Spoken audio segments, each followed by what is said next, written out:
Hello, good afternoon, everybody. Welcome to today's webinar on becoming an Academy trustee. We are just, I believe, 1 minute from the hour, so I will give the other attendees some time to join us just in case they're finishing up any other commitments that run to the hour, and then we will kick off in a few minutes' time. I can already see that we've got quite a few people in here, which is fantastic to see.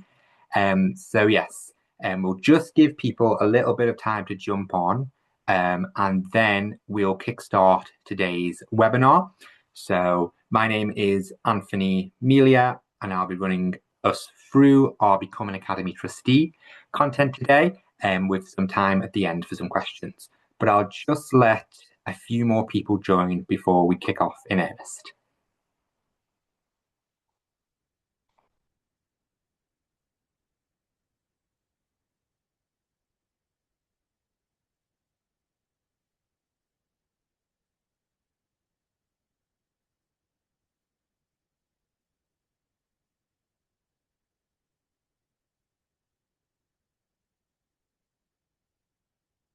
So just confirm, I've had a comment in the chat saying that I'm on mute. Is that for everybody, or is it just possibly that individual's setup? Can everyone else hear me okay? Yep, that sounds all working, Anne. So maybe, Claire, if you're able to just double check your audio settings, that'd be lovely. Thank you. Brilliant. Well, on that note then, seeing as we are at 1 minute past, I will kick off the webinar and just do a brief intro of what we'll be talking about today. Okay, so as I said, good afternoon. Thank you everybody for coming along today. My name is Anthony Melia. I am a partnerships manager here at Governors for Schools, and I work across our trustee and further education college services. And I just wanted to start by saying a huge thank you for joining us today and taking the time out of your working day. The purpose of today's session is to shine a light on trusteeship, especially in education, and what the role of trustee involves, and of course, how you can sign up. So a little bit of housekeeping. We will be doing a Q&A at the end. So please put any questions you have for this in the chat. There should be a dedicated Q&A option for you. We may answer these as we go along, depending on what that question is. But by and large, these will be answered at the end of the webinar, mainly because maybe I will answer your question as we progress through the slides. This session is also recorded for posterity and for those who cannot join. So if you ever wish to spend, another 45 minutes with myself, you can always watch this back and it will be shared over email. And a quick hello to anybody who is joining us at a later date. Okay, so let's get started in earnest. Okay. So firstly, a little bit of background on the academy sector, because we often work with a lot of people who might not have an experience of education or the academies sector, and that's perfectly okay. So just a bit of background, the academies programme was originally launched by the 97 to 2010 Labour government and was subsequently adopted and extended by successive Conservative administrations to its current form today. It is an England-only policy with education delivered in Scotland, Wales, Northern Ireland, according to their own devolved arrangements. At present, there are around 2,500 academy trusts in England. So these are the organisations which manage the academy schools. And over 1,400 of these contain more than one school. So of those 1,400, these are what are known as a multi-academy trust, or MAT. In total, there are around 10,000 schools with academy status, but this is not an even spread. Some parts of the country see far greater levels of conversion to academy status than others. Many schools opt to convert to academy status voluntarily, while some are directed to do so by the DfE, and these will often be merged into an existing academy trust, which may have capacity to help improve areas of need.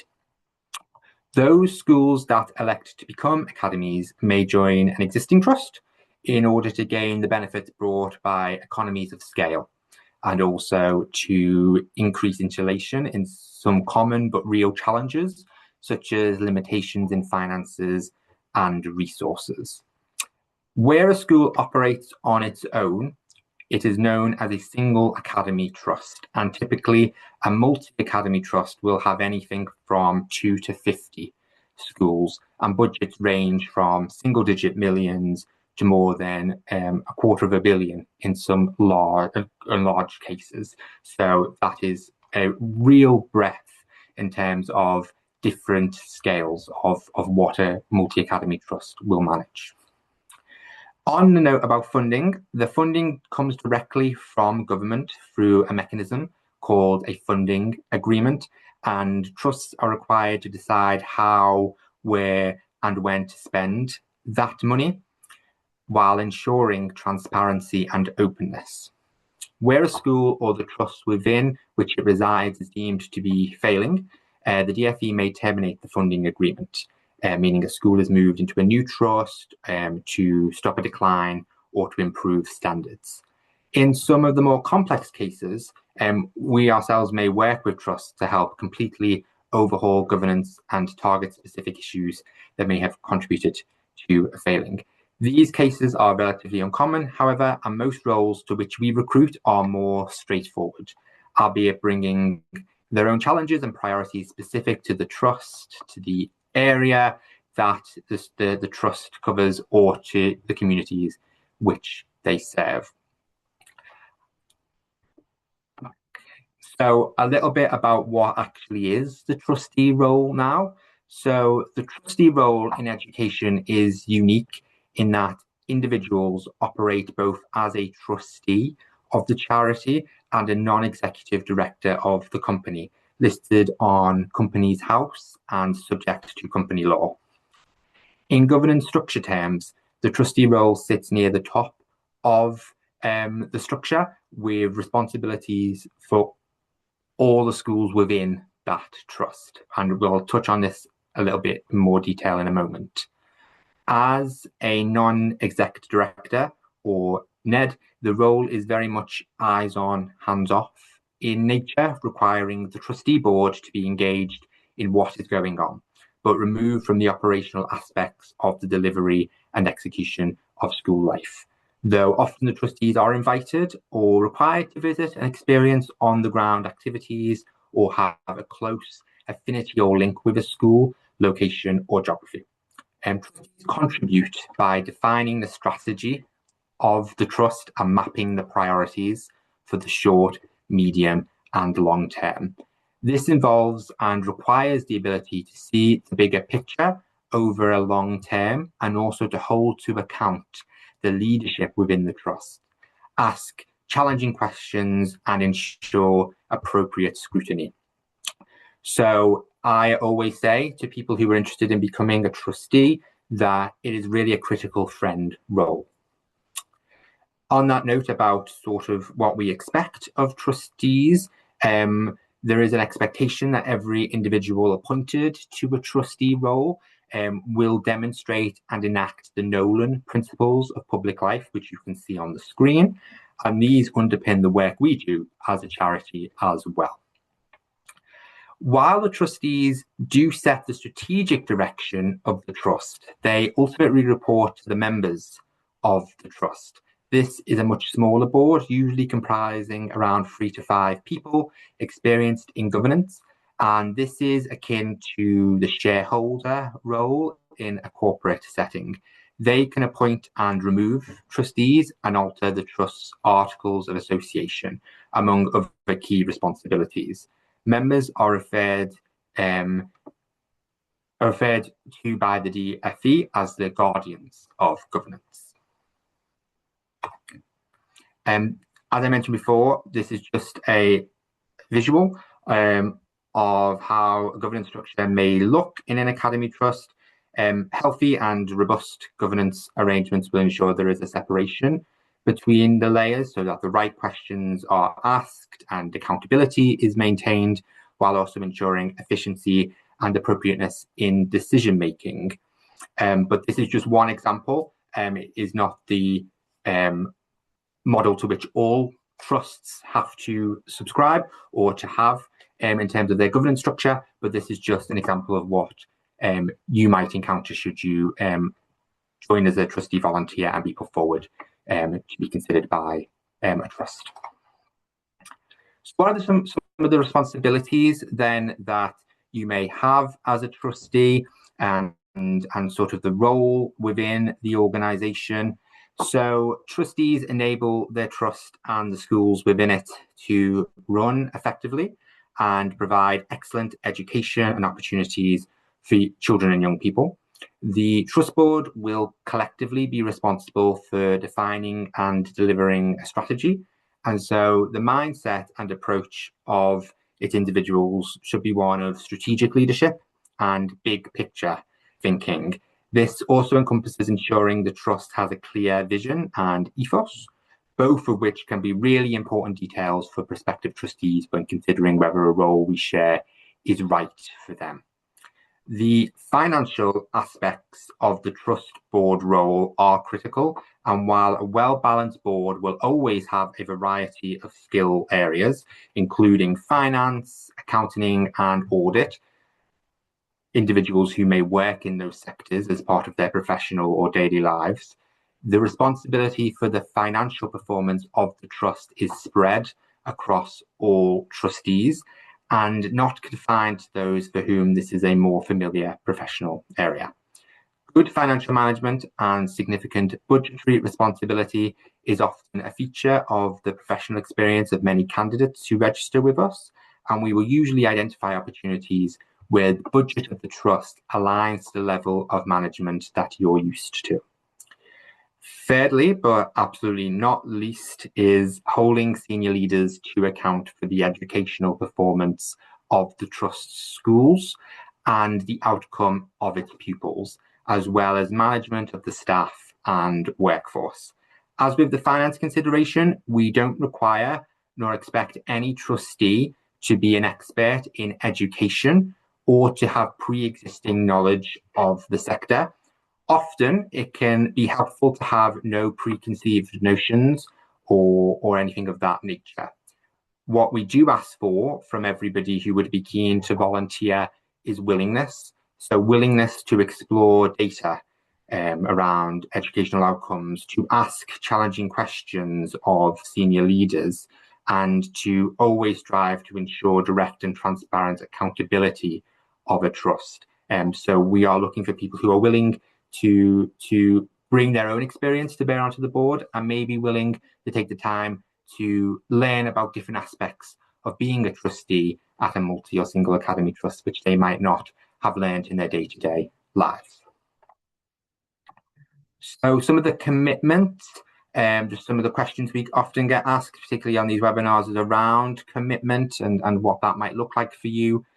So time per month, typically a trustee role will require around 8 hours of time per month, though not all of this is spent in meetings or on calls, and this can vary depending on whether you take on additional roles such as chair and or any committee positions you might want to assume too. And we do have roles at the leadership level as well as which might come along with the ability to join a committee from the get-go.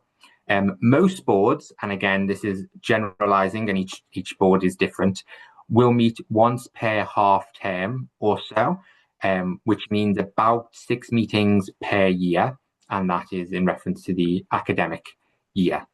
You'll also need to factor in time to prepare for meetings, visit schools if needed, and report back on your findings, as well as getting involved in any additional planning or strategy days too. Term of office. So the term of office is usually 4 years. So it's best to consider the role as long-term. It can take a while to get to know the trust and to start to see the impact that you're having, as well as, or perhaps because of, building relationships across the trust and with your fellow trustees. Crucially, this is a volunteer role, and the commitment you make is critically valuable, but your circumstances can change. So you may have to leave the role before the end of your term, or you may find that you love it so much that you want to take on additional responsibilities and or put yourself forward for a second or even third term. It is a growing and evolving sector that offers a chance to develop board level leadership skills, and it can be hugely exciting to grow with a trust and to develop your own leadership or board level skills. A note about travel. When you apply, you can tell us how far would be practical to travel for a role. The larger the area that we can search for vacancies, the quicker we're likely to be able to find you one. We always recommend you think really hard about this aspect in particular when doing your application, because the right role and the one where you could make the biggest difference may mean traveling a little bit further. And considering this when submitting your application may mean that we identify opportunities a bit sooner. It is true that in the last few years, across all aspects of life, we are getting accustomed to remote or hybrid meetings, and oftentimes that will be the case with a trustee role to help accommodate people's unique circumstances. But we will always try and source as much information about how meetings are set up in person, remote, hybrid, as we can before sharing any vacancies with you to be able to find the one which most suits you. And the last bit on this slide is just a bit around liability, and a little to touch on that a little bit.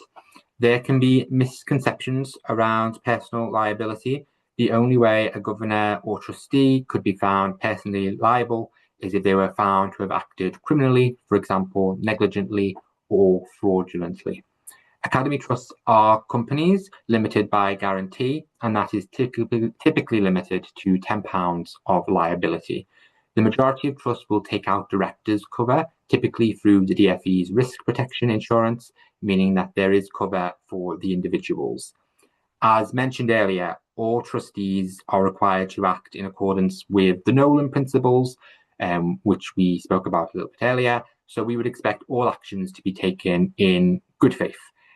So our advice and guidance to anybody interested in getting involved in governance is, as long as you act genuinely with honest intentions or motives and in the interest of the trust, then there is nothing to worry about around liability.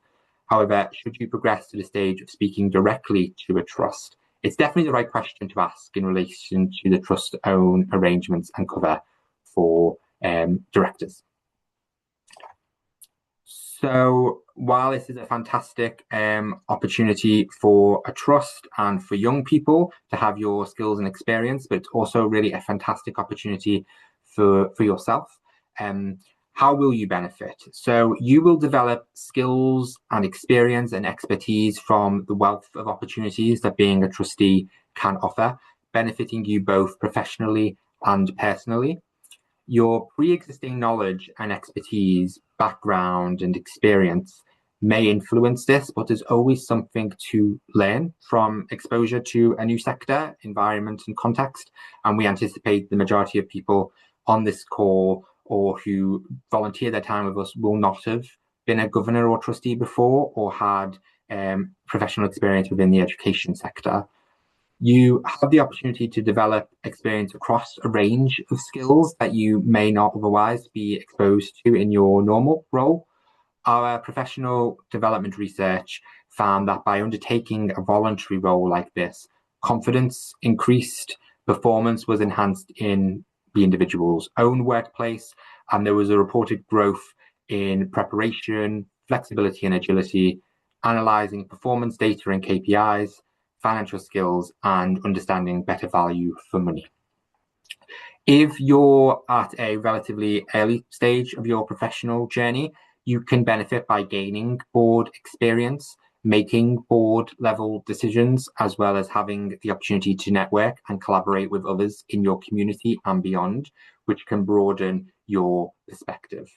every person in this virtual room has a unique skill set to offer a board, whether that's skills in finance, in HR, risk, law, fundraising, marketing, education policy, mental health, youth work, so many other skills that schools and trusts are crying out for from committed volunteers. You can give back to your community and make an enormous material difference to the lives of potentially thousands of young people.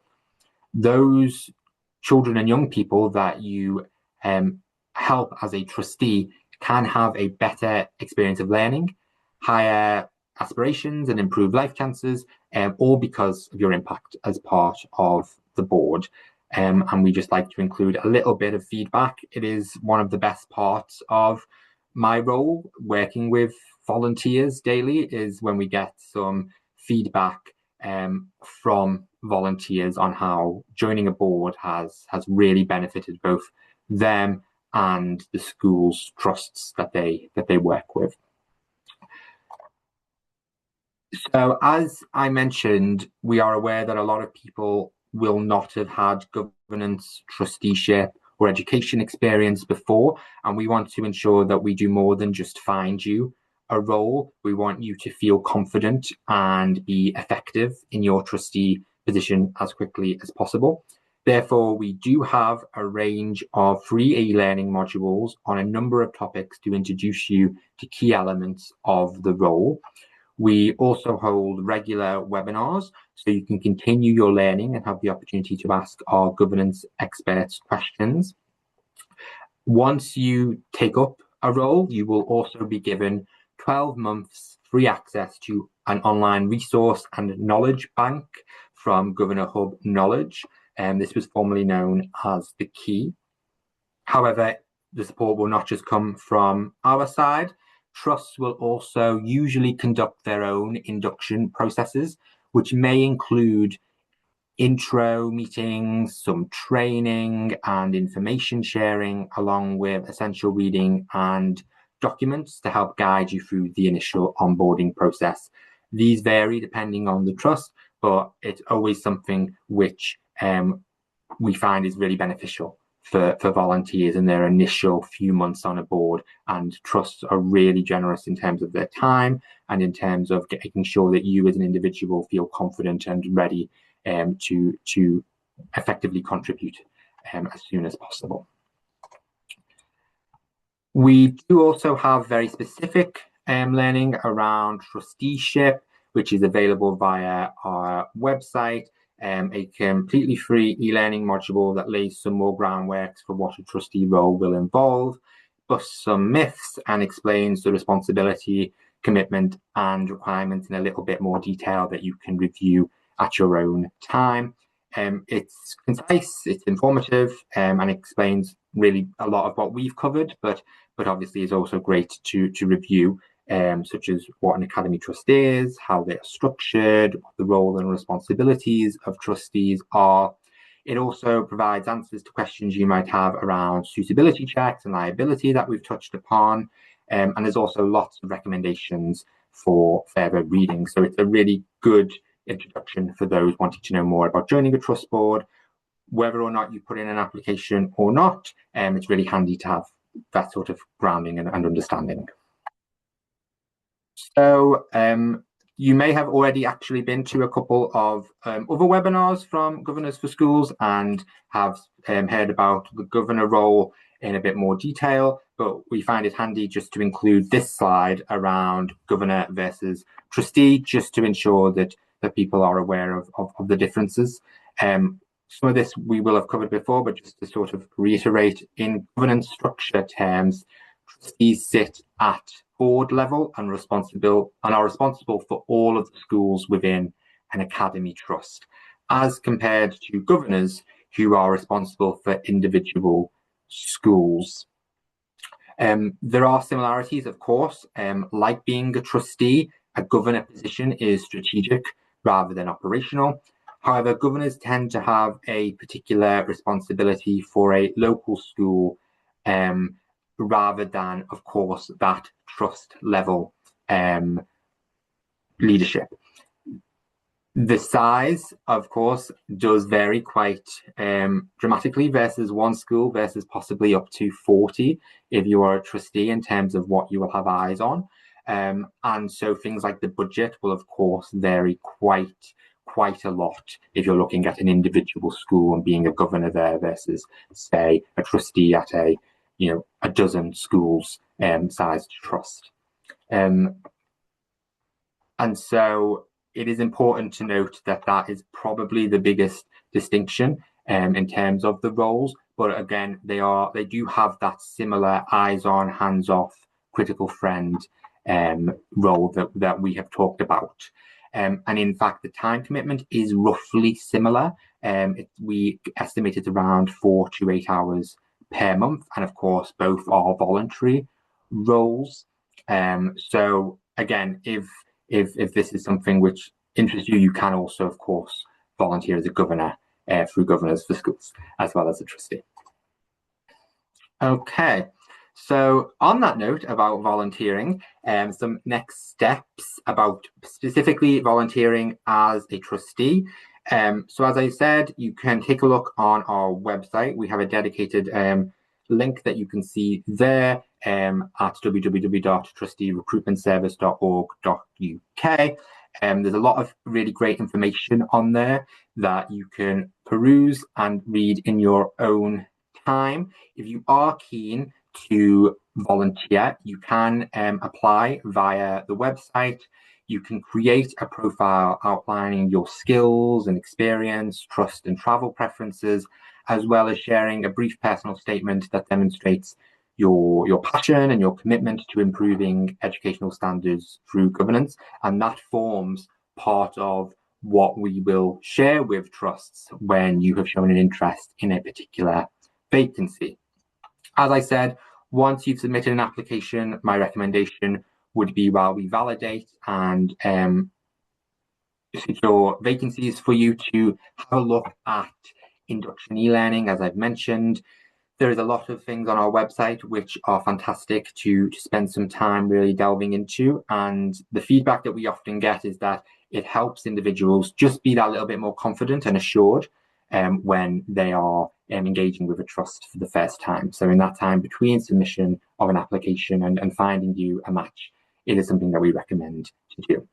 In terms of how we match you and sort of what the process would look like after a submission of application, as opportunities arise, your contact within the Trustee Recruitment Service will share with you opportunities to discuss suitability. So once we found something which you're interested in and we think that your skills match what the trust is looking for, we have a second step of our process, which is that we ask all volunteers to sit down and have a call to discuss your application with one of our expert advisors. So we're really fortunate to have the support of some great individuals who have years of experience within the education sector, who will speak with you one-on-one to discuss the opportunity that you're interested in, as well as your application, and they will write a recommendation to accompany your application to share with the trust. So it's sort of their seal of approval that you will make a fantastic trustee and will really help to delve a bit more into the role and the opportunity in particular that you might be interested in. So it's a great step in order to have that recommendation from our advisors. So in terms of getting something to you to review and maybe to consider, we as a team, it is our job to do that. And so we work tirelessly to identify roles for your consideration. But sometimes this might be a slow burn. We'll be in touch at regular intervals with some useful additional info and links to look at. And as soon as we have something which we think would be a good match for you, a contact from within Governors for Schools will be in touch to share that opportunity with you for your consideration.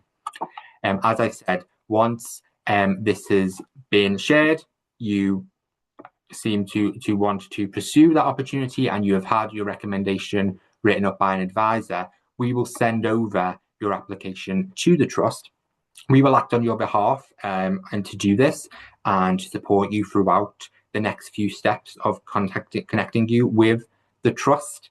If the trust is interested, we'll ensure that you and they both have each other's contact details and are able to move forward, this is usually in the form of an initial chat about the role and about the trust, or sometimes it might be a straightforward interview to a straightforward invitation rather to a formal interview. We will always be on hand to support you throughout this process. We will offer support where you need it, and we will be on hand right up until we hear what we always love to hear, which is that you've been appointed. But we will always be there as a source of support for our volunteers through this process. We do now have an opportunity board, which you can see on your screen now, where you can search what trustee roles we currently have available, and you can filter by governance roles. So there's not just trustee on there, there's a couple of other types of roles that we recruit for, but we can also filter by skill, by postcode, by distance, and you can see what we've got available. Nearly all of our trustee roles are here, so you can take a look even after this call and see what we've currently got available. This is an example of one role that we've got available where you're able to directly apply for the role, so that when you're putting together your application, it's the same process, but we know from the get-go that you're interested in this particular trust. And here's just sort of some of the trusts that we've been working with over the last year or so. So we do get, as you can see, a variety of different trusts that we work with, different sizes, different needs in terms of skills, different locations as well. So everywhere from Oxfordshire to Blackpool, South Yorkshire, Bristol, so across England. So there are constantly updating and new opportunities that we're working to source for volunteers. As I said, this is the direct link to our dedicated trustee recruitment service, microsite, further information, application, all of that is done from there.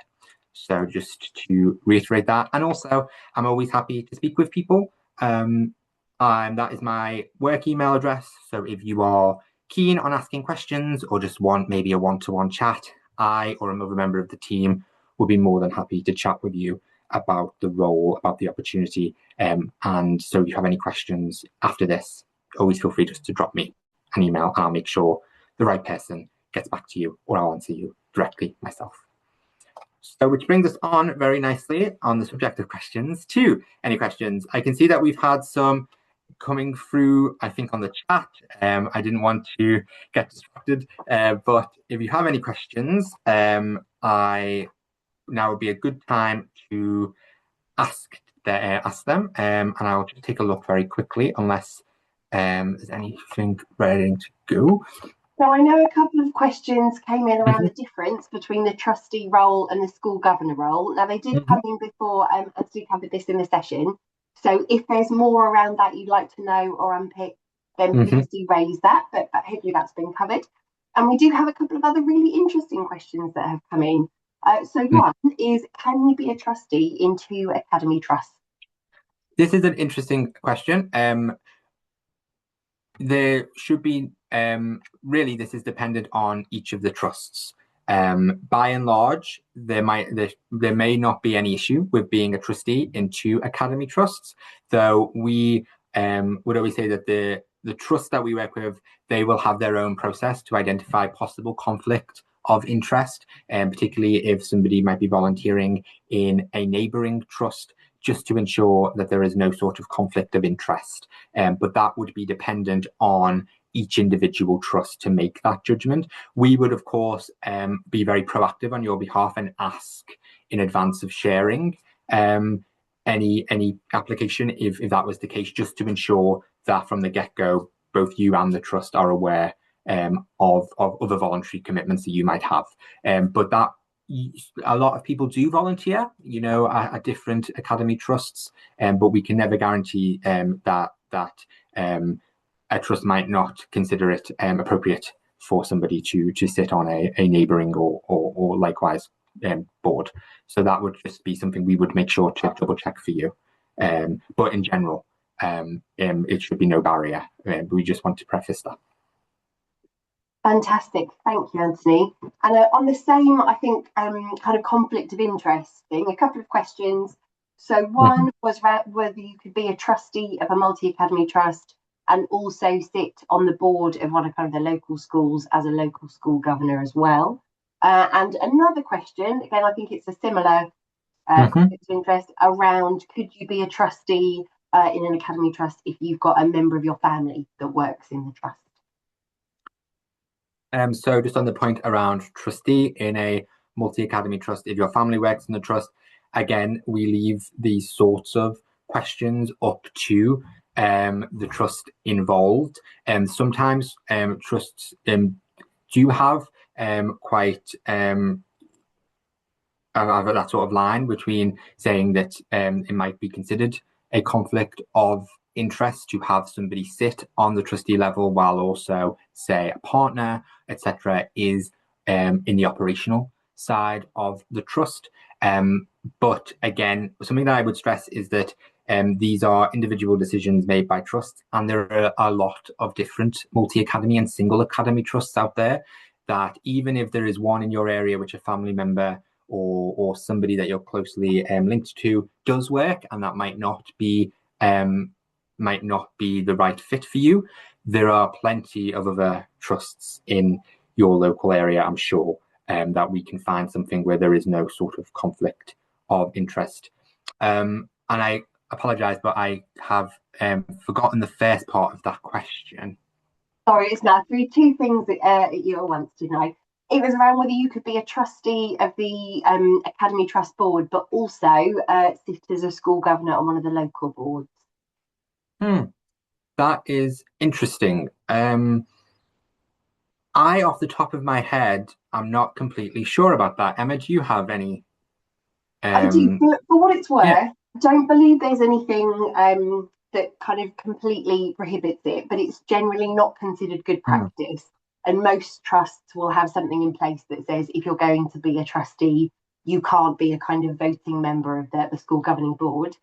That said, lots of trusts might be okay with you observing local board meetings. I know there's someone in the chat that said they're a trustee, but they do kind of go and observe local board meetings and things, and that can be very informative.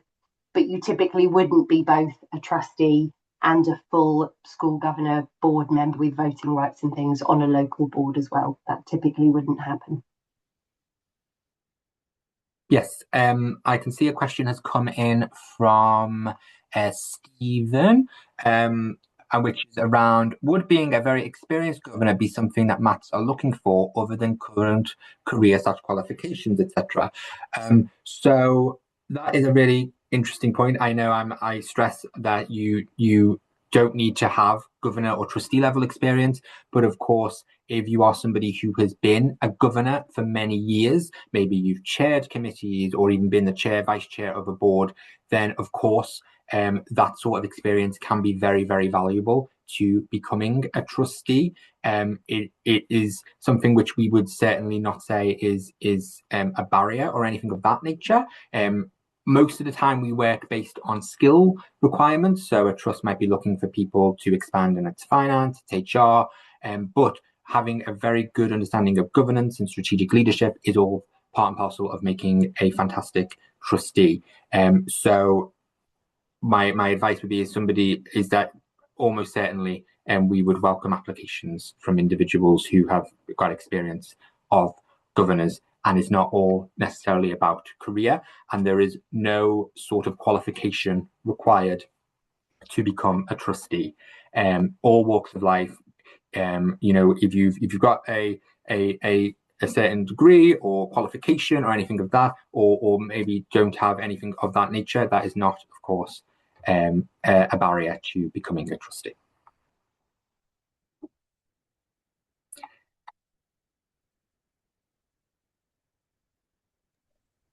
I don't believe I've seen any other questions come into the chat or Q&A, but if anyone does have any, then please do raise them now.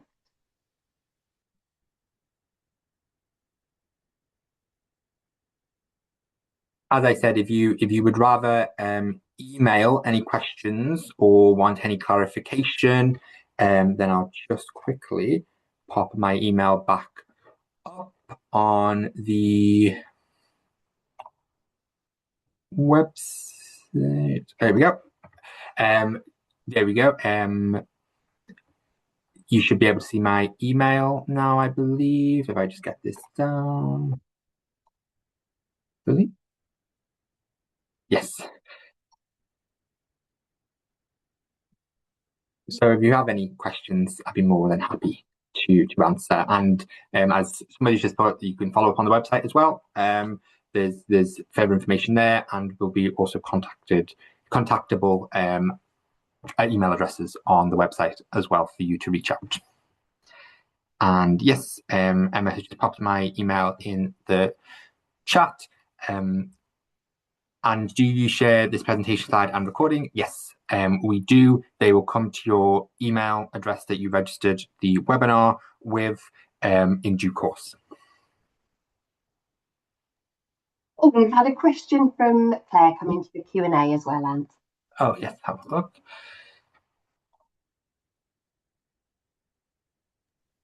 What would you say are the credentials for a good trustee? Great question, Claire.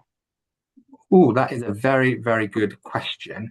For me, a good trustee is somebody who, as I said, you don't need a particular qualification. You don't need to be from a particular background, nor do you need necessarily to be at a certain point in your career.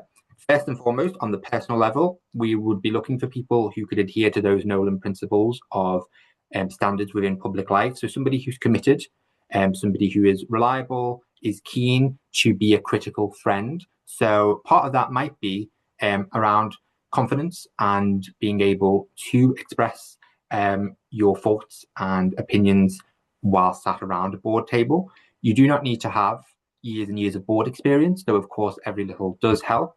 But we would be looking for individuals who are keen to contribute as a starting point and do have the time. I think my biggest thing that I would always say to people who are interested but unsure is to really consider the time commitment as a first port of call. You know, it could be around 8 hours per month of voluntary time given over, which might sound tiny, but I know that we all have busy lives. And so that would be my first thing to flag, is just to consider whether or not you could commit the time to this, because that's where you will really begin to see the benefit of being a trustee on both yourself and on the young people that you are supporting. In terms of position and sort of what we would look for, if an individual is listening to this and they have sort of reached sort of C-suite or director seniority level within their particular field, obviously, that would be a fantastic benefit to bring to bear onto the board. If you have had previous board experience, committee experience, all of that is super valuable. But we also know that a lot of people will be very early in their career with a lot to give, and we would never discourage anybody from applying who might not have ever sat on a board or hasn't got, you know, certain position or as a certain seniority. But we would say that usually trustees come from people who have a certain seniority towards more of the C-suite level. But of course, every individual will have something to contribute, and there are a variety of different roles as well that we have. Some roles are co-opted roles of a board, for example, where they might be looking at just one area, or not sit on the overall board of the trust, etc. So there's lots of different opportunities for people to get involved. And the good credential really for me is somebody who wants to make a difference. That's the first thing that and first and last really of becoming a trustee or a governor.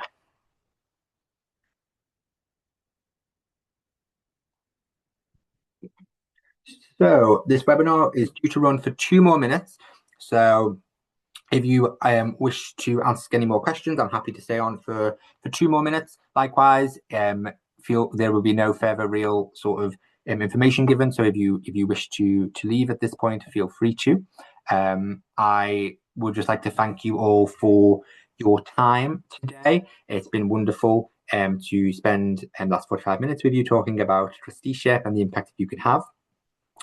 As I said, further information can be found on the website. You'll get a follow-up email with a recording of this webinar and further information, as well as opportunities to share some feedback with us, I believe, as well. So if you want to reach out, want to volunteer, want to do anything of that nature, then that email will direct you in the right way. But yes, thank you so much for your time today, and I hope you have a pleasant rest of your day, and I hope to be working with you soon.